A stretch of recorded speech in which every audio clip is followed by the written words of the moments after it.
Le petit chaperon rouge. Conte de Charles Perrault. Il était une fois une petite fille de village, la plus jolie qu'on eût su voir. Sa mère en était folle, et sa mère grand plus folle encore. Cette bonne femme lui fit faire un petit chaperon rouge qui lui seyait si bien que partout on l'appelait le petit chaperon rouge.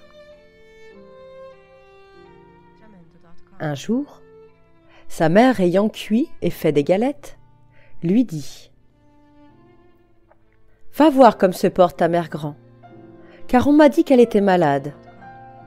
Porte-lui une galette et ce petit pot de beurre. » Le petit chaperon rouge partit aussitôt pour aller chez sa mère grand, qui demeurait dans un autre village. En passant dans un bois, elle rencontra compère loup, qui eut bien envie de la manger. Mais il n'osa, à cause de quelques bûcherons qui étaient dans la forêt. Il lui demanda où elle allait. La pauvre enfant, qui ne savait pas qu'il est dangereux de s'arrêter à écouter un loup, lui dit : « Je vais voir ma mère grand et lui porter une galette avec un petit pot de beurre que ma mère lui envoie. » « Demeure-t-elle bien loin ? » lui dit le loup. « Oh oui, » dit le petit chaperon rouge. « C'est par-delà le moulin que vous voyez tout là-bas, à la première maison du village. »« Eh bien, » dit le loup, « je veux l'aller voir aussi. Je m'y vais par ce chemin ici, et toi par ce chemin-là, et nous verrons qui plutôt y sera. » Le loup se mit à courir de toute sa force par le chemin qui était le plus court. Et la petite fille s'en alla par le chemin le plus long, s'amusant à cueillir des noisettes, à courir après des papillons et à faire des bouquets des petites fleurs qu'elle rencontrait. Le loup ne fut pas longtemps à arriver à la maison de la mère grand. Il heurte. « Qui est là ? » ?»«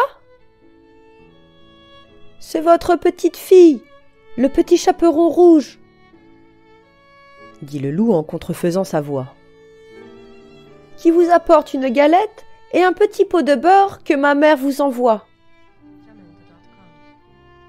La bonne mère grand, qui était dans son lit à cause qu'elle se trouvait un peu mal, lui cria : « Tire la chevillette et la bobinette chéra. » Le loup tira la chevillette et la porte s'ouvrit. Il se jeta sur la bonne femme et la dévora en moins de rien, car il y avait plus de 3 jours qu'il n'avait mangé.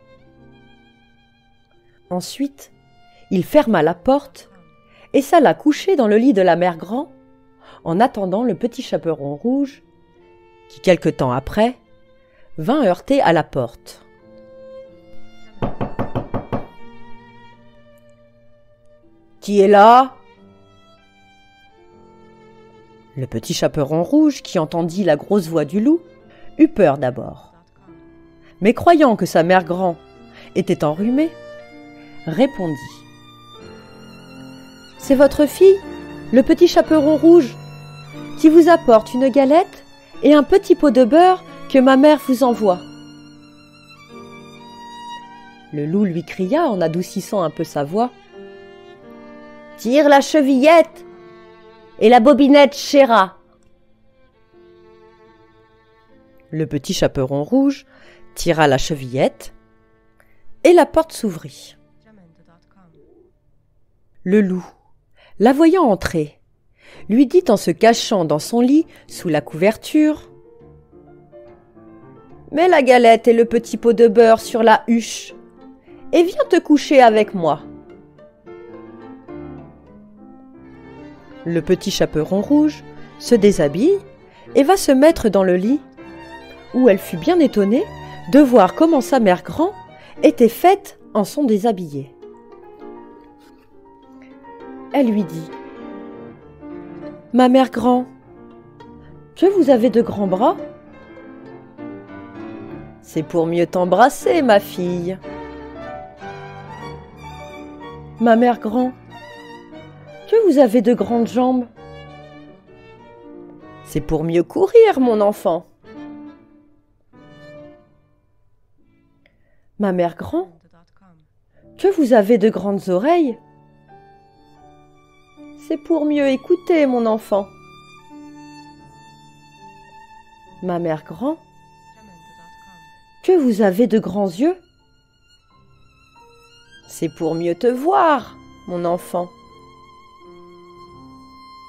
Ma mère grand, que vous avez de grandes dents ? » ?»« C'est pour mieux te manger. » Et en disant ces mots, ce méchant loup se jeta sur le petit chaperon rouge et la mangea.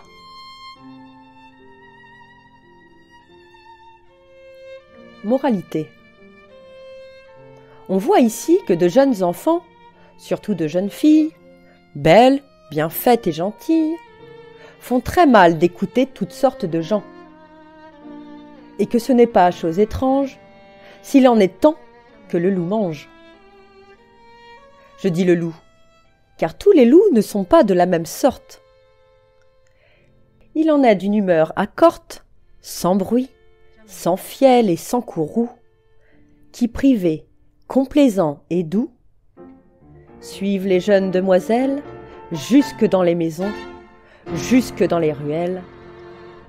Mais hélas, qui ne sait que ces loups doucereux, de tous les loups, sont les plus dangereux.